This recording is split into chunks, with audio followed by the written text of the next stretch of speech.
خیر منیم السلام علیکم زما ګران خواږه ملګرو یقینا چې غیر حاضر وم او موده پکې تېره شوه خو لږ ذاتي مصروفیات هم وو بیا صحت نوړتیا هم وه اوس بیا انشاءالله تاسو سره به تازه معلومات خاص کر بیا ما یو بل یوټیوب چینل هم شروع کوم اردو کې نو هغه هم کوشش کوئ که فالو یې کوي انشاءالله هغه زر به تاسو سره هغه لینک شیر کوم خو دې وخت کې ما سره د ناست دی احسان الله د افغانستان جرنلست دی موږ سره دلته خیبر نیوز کې خیبر ټي وي کې کار کوي دلته راغلی دی او په پاکستان کې دی دا هم د حالاتو نه هغه شوی دی خو موږ موجوده حالات که تاسو وګورئ چې پاکستان افغانستان ډېرې مودې نه د حالات ټیکېږي نه لږ شان ټیک شي بیا پکې خرابوالی راځي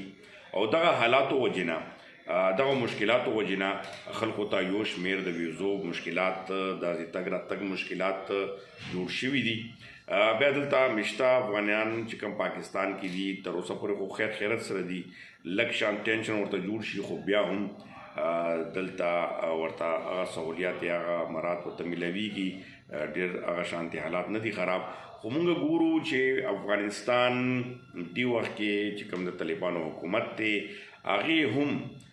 پاکستان سره هغه نرمي یا هغه منې نه راځي په لاین منې چې کم نمونه پکار ده چې هغې د خپل ولس دپاره یا ګاونډي هیوادونو چې کم خپل خیال ساتل پکار وي هغه منې راشي کنې په انډرګراونډ خو چې وګورئ پاکستان افغانستان تسلیم کړی دی افغانستان سره هر قسم کومک یا معاملات روان دي تجارتي مراکز روان دي دغه د ټول تسلیم کېدو خبره ده نړیوالې په سطح باندې افغانستان د دې کاله پوره شول طالبانو دغه هڅه چې کومه ده یا ناکامۍ څخه ښکار ده چې هغې په نړیواله سطح باندې خپل ځان ومني یا خپل چې کوم دغه هغه دی هغه ومني او بل ولس ته هوپ ورکړي امید ورکړي چې په دلته کې هم چې کوم هغې کوم واده باندې راغلي چې یو حکومت ټول ټاکنې یا 5 کالو پس یا څه پس چې امت ولس ته هم دا امیدونه پیدا وشي چې موږ په خپل مرز لکه جمهوري طریقې باندې حکومت راولو نقصان ته څه وایي چې دا کوم پاکستان سره شخړه ده دې وخت کې آصف دراني هم چې کوم پښتون و هغې په دې باندې مذاکراتو کوشش هم کړی دی ډېر ښې خبرې هم او ډېر زیات په دې کې هلې ځلې وې دې وخت کې څه روان دي افغانستان کې او افغانستان حکومت څه سوچ لري جی بالکل بنگش صاحب د پاکستان او افغانستان اړیکې په موجوده وخت کې داسې نازک حالت سره مخ دي یو څه خو د سټیټس چې کوم سټیټ هولډرز دي د هغوی یو څه داسې اشتباهات دي مثلا اوس د پاکستان چې کوم استازی د افغانستان لپاره هغه د خپل سیټ نه عهدې نه برطرفه شو او څه وخت مخکې په پېښور کې چې د پېښور وزیر اعلی امیر علي ګنډاپور هلته ناست و زموږ د افغانستان چې کونسلر جنرال و د پاکستان قومي ترانې ته چې پانسېده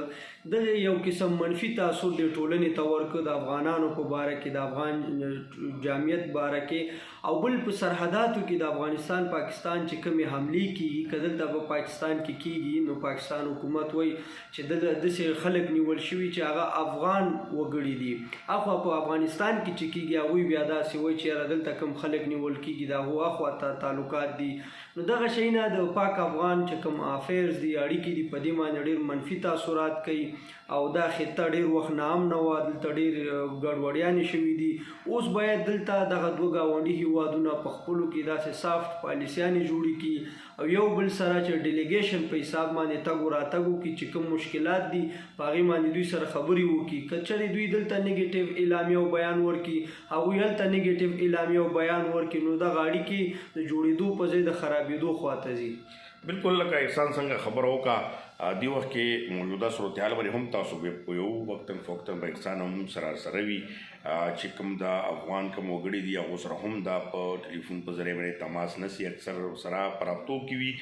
موږ هم کوشش کوو چې دلته لکه خاص کر ګوره صوبایي حکومت علي امین ګنډاپور خو وایي چې مرکز یعنی د کوم د حکومت دی وفاقي حکومت دی بیل وي صوبایي حکومت بیل وي هغوی که قومي حکومت نه کوي نو موږ صوبایي حکومت په ذریعه باندې خپل ورونو سره یا افغانستان سره خپل مذاکراتو سلسله شروع کوو خو هغه هم لا ځنډ ښکار ده ولې چې الیمین ګنډپور نورو معاملو کې ګیر دی نورو کیسو کې احتجاجونه کوي نو دا هم ممکنه کېدای شي چې سرحد لکه کوم د خیبر پښتونخوا حکومت دی او غواړي چې هر که مرکز نه کوي افغانستان څخه خبرې نو موږ وکړو چې دې سره د ولس چې کوم یو شمېر مشکلات دي دا حل شي څرنګه احسان الله خبره وکړه چې د قومي ترانې ته دا که هر یو مذهب ولې وي که هغه هندو ولې نه وي نو یو فرض یو هغه جوړېږي چې هغه په ملک کې ته ناست وي د هغې احترام وکړي په دې کې څه داسې امنیت نشته څه شرعي قطعا نشته خو دلته کې تاثر چې کم دی داسې وړ خبرو باندې غلط لاړ شي نو هغه تاثر بیا کوم الټا هغه ملویږي هغه عام غریب ولس ته ملویږي نو موږ کوشش دا دی چې دغه کوم ذموار کسان دي دغه خبرې دومره لږ شانتي توجه ورکړي چې خپل ولس ته سہولیت پیدا وکړي نو انشاءالله موږ څنګه تاسو ته ووایو چې ډېرې ورځې غیر حاضر وم نو تاسو نه بیا امید لرم چې تاسو فالو او تاسو سبسکرایب لازمي کوئ چې انشاءالله تازه معلومات چې کوم وي تاسو سره